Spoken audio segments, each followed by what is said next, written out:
Muchas gracias al doctor Banosi, muchas gracias a los organizadores por haber querido contar conmigo para abordar, junto con colegas tan queridos y admirados, asuntos que pueden acaso tener alguna actualidad, que siempre pueden tener alguna actualidad. También es muy grato para mí contar con un auditorio tan selecto y poder llegar, a través de las nuevas tecnologías, a otras muchas más personas. Esto de los pactos, que ahora se ha traído a colación con motivo de algunos episodios, singularmente los mexicanos, pero que se plantea incluso también ahora en España, es para los españoles de mi generación que asistimos, ciertamente no como protagonistas, pero sí como adolescentes espectadores a los acontecimientos que concluyen con la aprobación de la Constitución de 1978 y con su puesta en vigor, cobra especial importancia. A los españoles porque nada más lejos de la tradición española de la discordia, el asentar la concordia en pactos políticos que desembocaran en normas jurídicas fundamentales. La historia del constitucionalismo español, que en cierto modo pues, ha tenido una proyección, no para bien, en el constitucionalismo iberoamericano, es la de que los vencedores imponían un texto constitucional y los vencedores de hoy eran los perdedores del mañana, porque los vencedores del mañana imponían su propia Constitución, que a su vez era derogada, ni siquiera con finuras jurídicas, por los siguientes. El que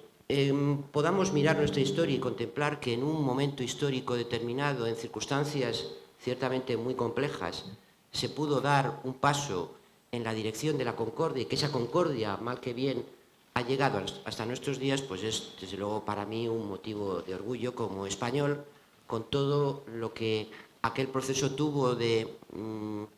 oscuro, de no definitivo, por no cerrar algunos problemas, y esto está en la causa de problemas de la actualidad en España. Indudablemente, aquel proceso en donde los pactos de la Moncloa, que es a lo que me voy a referir, era un proceso en plena crisis. Crisis en el sentido orteguiano porque lo viejo no acababa de morir y lo nuevo no acababa de nacer. Era muy grande la incertidumbre, no se sabía y había mucho miedo. También el miedo juega, y de qué forma, extraordinariamente, en la política. Pues bien, ¿por qué fue posible aquel proceso en donde los pactos de la Moncloa suponen el primer paso en el consenso, eso que se llamó consenso y que después materializaría fundamentalmente la Constitución de 1978? Fue posible porque los exponentes más inteligentes del régimen franquista, de la dictadura que ya se sabía que tenía que ser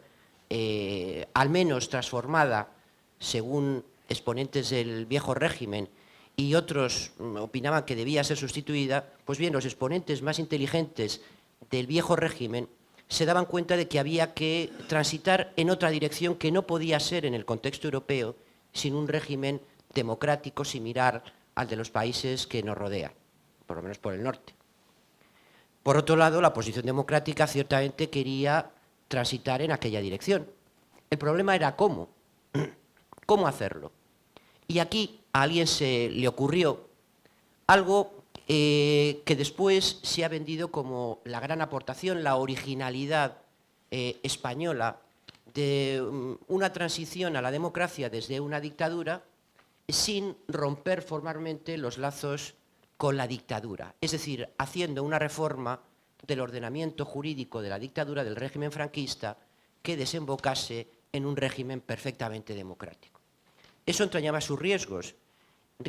no solo políticos en el momento en que se decidió operar de esa manera, sino riesgos que trascendían esos momentos y que se proyectaban en nuestra historia, como en la actualidad sucede, en donde algunos, muchos, consideran que aquella forma de proceder no fue la adecuada porque no se rompió con la legitimidad democrática y esa no ruptura es un pecado original de la transición. Desde luego, esta crítica, que es perfectamente posible y que rompe una cierta unanimidad en la consideración de aquella transición a la democracia como un proceso histórico-modélico, debe ser tenido en cuenta, pero también creo que debe ser tenido en cuenta el efecto que produjo esa transición, cómo se hizo sin alimentar la discordia entre españoles y asegurando para España un régimen de prosperidad que ha llegado hasta nuestros días. Pues bien, los pactos de la Moncloa, como digo, fueron la primera manifestación de ese consenso. Ya el gobierno franquista, ese gobierno que auspiciaba la transformación democrática, capitaneado por el rey, que entonces, conforme a las normas franquistas, ostentaba un inmenso poder, un extraordinario poder, pues bien, lo empleó para conducir los destinos españoles en la senda que iba a acabar coincidiendo con la oposición democrática. Esos primeros pasos, que eran indispensables para crear una cierta atmósfera en donde la actividad de la oposición fuera legítima, porque se legalizaran algunos partidos, como el Partido Comunista, porque hubiera unas modificaciones en la ley de prensa, es decir, crear un régimen de opinión pública en donde pudieran expresarse las distintas ideas y articularse en una actividad partidista y sindical cercana a la de un régimen ya plenamente democrático. Pues bien, conseguido esto, había que dar un paso importantísimo, que fue la aprobación de la llamada Ley para la Reforma Política, en rigor la última ley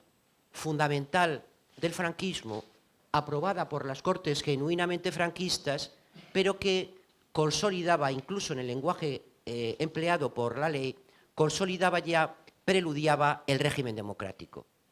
Invocaciones al principio democrático en la propia ley o a los derechos fundamentales como vinculantes para los poderes públicos suponían la ruptura semántica que también es tan importante en un proceso de este tipo con el viejo régimen. Pues bien, esa ley para la reforma política contemplaba que pudieran elegirse unas cortes ya conforme a una norma electoral que admitiera la concurrencia libre de partidos, y esas últimas cortes, que fueron en realidad las últimas cortes formalmente franquistas, pero ya democráticas, fue el Parlamento, las Cortes que aprobaron la Constitución de 1978. Los pactos de la Moncloa no hacen sino anticipar lo que aquello será, y además pretendían, porque tenían una doble dimensión, como quizás sepan ustedes, una dimensión política y una dimensión económica. En lo que respecta a la dimensión política, se requerían modificaciones en el ordenamiento jurídico que inmediatamente el Congreso de los Diputados y el Senado se apresuraron en los respectivos acuerdos a prometer, se comprometieron las instituciones del Estado con esas cortes, las últimas franquistas, pero ya de estructura plural, se comprometieron a llevar a cabo las correspondientes modificaciones legislativas. Por ejemplo, estaba penado en España el adulterio y el amancebamiento en el Código Penal. Bueno, pues parecía incompatible con una sociedad moderna aquellas formas de entender la libertad. Estaba rezumando ya, estaba operando la sociedad española conforme a un principio sociológico ajeno por completo al franquismo, que era el de pluralismo político, que tiene su primera manifestación, como digo, en los pactos de la Moncloa. De contenido económico, eso no me voy a referir ahora, pero España vivía en ese momento una crisis económica muy profunda, como consecuencia de aquella primera crisis del petróleo de los años 70, y todo parecía tambalearse después de años de prosperidad y de crecimiento económico. Y en el terreno político, obviamente, había que hacer una reforma institucional completa. Se habían dado algunos pasos, algunos de los cuales, los más importantes, se los he puesto de manifiesto, pero había que dar otros, por ejemplo, en materia de secretos oficiales, la posibilidad de que la prensa, la libertad de prensa pudiera, modificaciones también en la libertad de prensa había que hacer, para crear, como les decía antes, un régimen de opinión pública en donde las labores de esas Cortes Generales que desembocaron en la Constitución de 78 debían desplegarse. ¿Qué ocurre con aquellos pactos? ¿Cómo se recuerdan ahora en España? ¿Qué percepción tengo? Y aquí hay algunos muy significados compatriotas míos que podían